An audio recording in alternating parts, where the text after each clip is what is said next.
Here's a little question for you to kick the week off. How effective is peaceful public protest? Seriously, I mean, I'm not going to lie to you. That question only just popped into my head literally 6 seconds ago. So I haven't spent an awful lot of time trying to come up with examples of when it has been effective. But when we speak about public protest having the desired result, we reach often for the poll tax. But that was not peaceful. I mean, they were very sort of impassioned and I think violent. I'm much younger than I would need to speak with full confidence about what happened there in the sort of dog days of Margaret Thatcher's premiership. But it wasn't peaceful protest.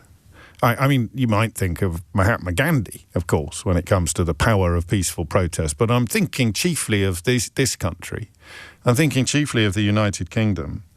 And I don't want to sound like a wazzock.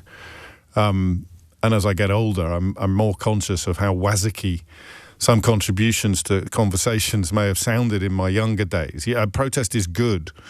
And we have been conditioned in this country to be suspicious of it. Did Swampy succeed? I guess another age-based inquiry. If you're of a certain age, you will remember there was a campaigner during a road-building exercise who sort of dug himself into a tunnel and refused to come out because the road-building exercise was going to destroy ancient woodland. And he was a fascinating character because the traditional corners of the right-wing media tried very, very hard to portray him as a weirdo, or bearded weirdo, and actually he gathered quite a lot of public support and affection. I don't know whether it was down to him or whether it was because he was simply the focus for broader movements, but that's an example of peaceful protest that I think of, except I think he was also breaking the law, even though he was simply sitting in a hole. There comes a point where if you have been ordered by the authorities to move, then most obviously you're trespassing when you say no. Just Stop Oil, a noble cause.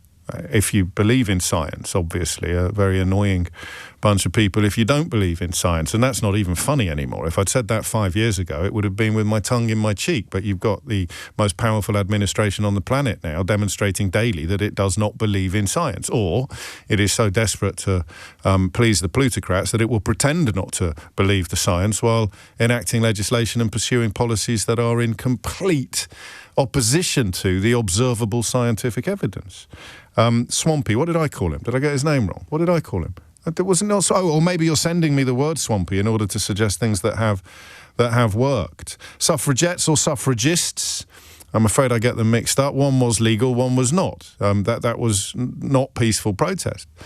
At times, even if the sacrifices made were of themselves. You think of the lady who threw herself under the hooves of a horse at the Derby and the chaining to railings, but it could end in force feeding. It could end in hosepipes being shoved down women's throats because they were on hunger strike. That's peaceful protest from the protesters' point of view, but it's not very peaceful from the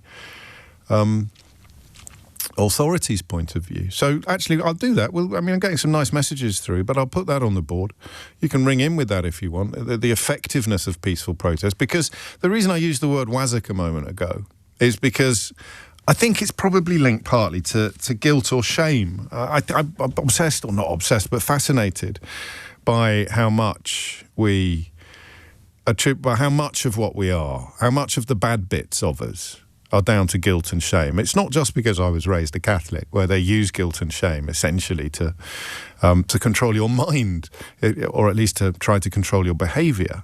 But guilt and shame are huge drivers of human behaviour. I think if everybody understood this, or if everybody had a little bit of therapy, we'd be in a much happier place. It could be shame of not having lived up to your parents' expectations, can still be driving people to do nasty things in their 60s. Guilt, an incredible driver. You're going to be horrible to someone over there for doing the right thing because you feel guilty about the fact that you can't be bothered. I sometimes think with protests that a lot of the negativity is driven by guilt and shame. Not if you're the thing being protested against or you're in support of the thing being protested against. I mean, those of us who sit in the middle sometimes, why can you be so easily persuaded to hate on Just Stop Oil, or to hate on Swampy and his mates, or to hate on whoever it is that is protesting that? And partly it is either a little bit of guilt that you can't be bothered to do it yourself, or a little bit of embarrassment that you don't feel things strongly enough. You sort of wish that your inner life was a bit richer. God, I wish I cared about something as much as you care about the environment. I wish I cared about something as much as you care about fossil fuels or whatever else it may be. You see it at the football. I wish I cared about issues as much as I care about football. Caring this much about football is just stupid. Why do I care this much about football? Don't know, don't need to know. But if I cared about other human beings, if I cared about the future of the planet, if I cared about appalling acts and appalling behaviours, if I cared about other people that I'm never going to meet as much as I care about 22 men kicking a sack of leather around a pitch every Saturday afternoon and losing to Peterborough Sports. Unbelievable inability to hold on. But you see, it's not funny really, is it? Go on, look yourself in the eye, look deep into your own soul. Tell me honestly whether you care more about human beings suffering or planetary crisis than you do about whatever your favourite pointless pursuit may be, whether it's football, video games, chess or rugby league. So that's question number one. How much does it matter? How much does it matter? Peaceful protest. Remind everybody why. Remind me why it really matters. Even if we could sit here and struggle to assemble proof that it really moves mountains, proof that it turns oil tankers round, proof that it changes laws and minds and governments. Struggling to do that. So remind us why it matters on 0345 6060 973. But that's not the main question. Civil liberty groups. What's happened to you then, right there, when I said civil liberty groups? Did you curdle a bit? Did you go, oh? Because I tell you something for nothing, they have put an awful lot of effort over the course of your lifetime into making you respond to the words civil liberty groups by going, oh. It's a bit like human rights. Oh, God, human rights, eh? Who cares about that? Except humans, I suppose.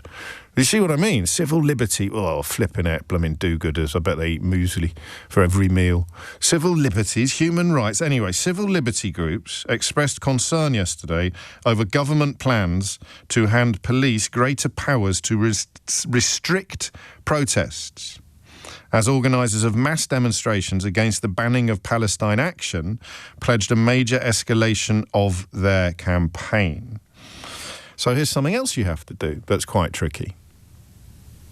You have to ignore what the protest is about and focus upon the principle of protest instead. You have to ignore what you are most passionate about or most opposed to and focus on the protest. So the law has to apply to the protesters you agree with at least as much as it applies to the protesters you disagree with. You see what I mean? Shabana Mahmood, the Home Secretary, said yesterday that large-scale demonstrations, and she focuses on this specific issue, but that's the point about principles and laws, is that you can't. If you introduce a principle, if you change the law, then it will apply next time to completely different people. But she describes considerable fear among the Jewish community, inevitably, since the synagogue atrocity last week, since the terrorist attack on the synagogue in Manchester last week. But it was in place before that as well.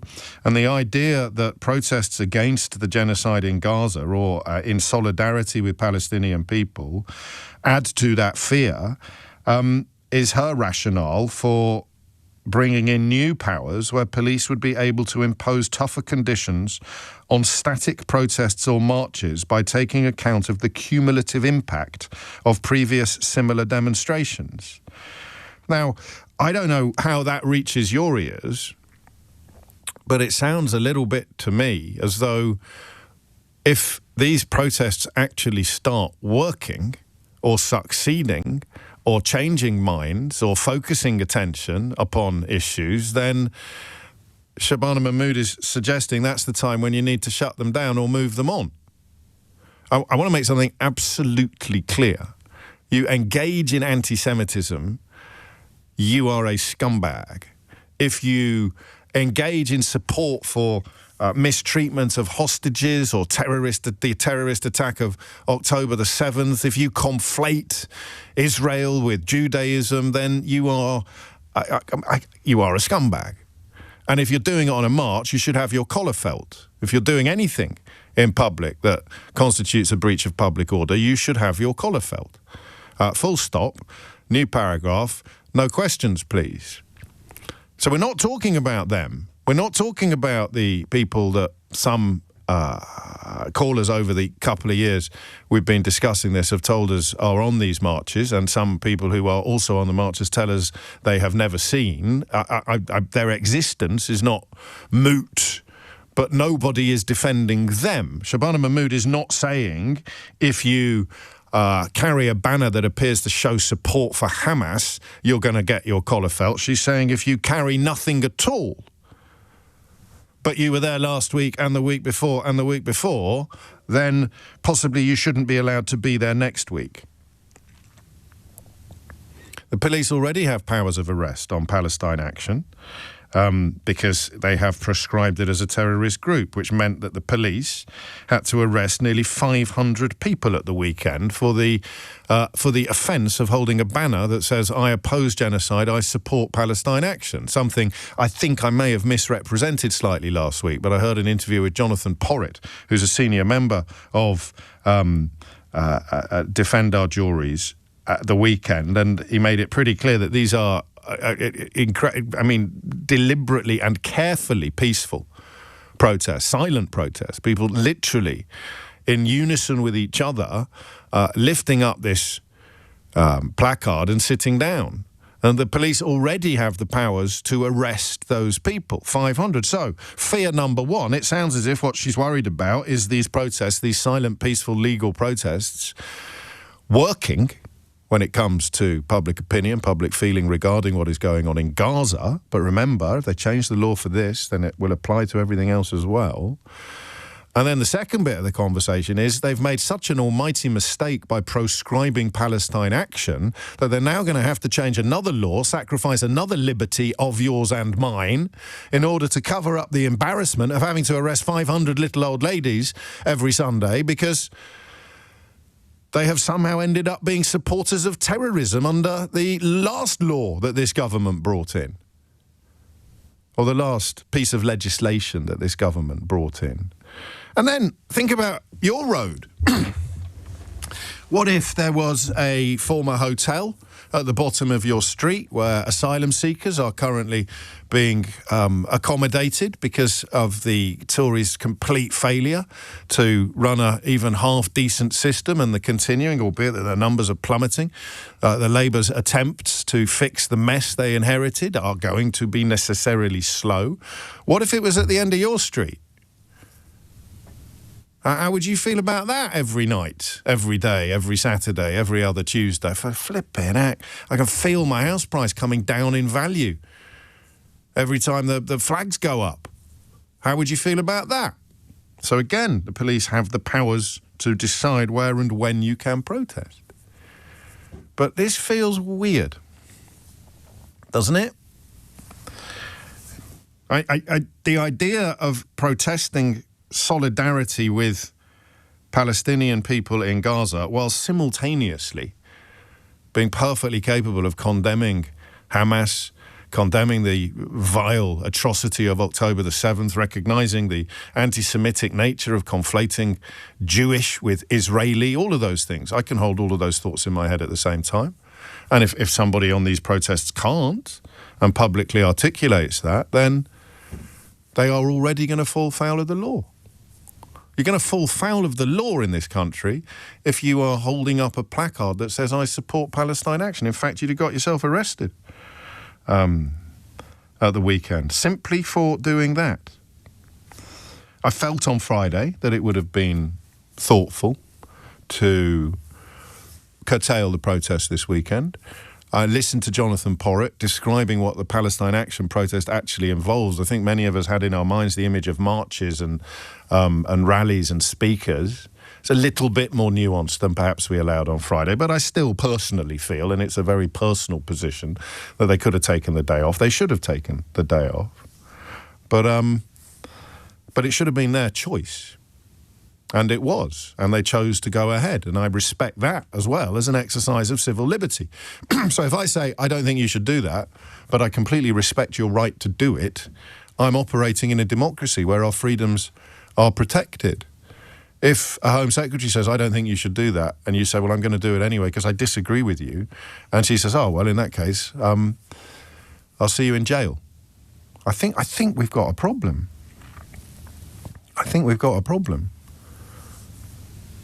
I mean, it seems very odd, doesn't it, to talk about prescribing protests after the United Nations has decided that there is a genocide unfolding in Gaza.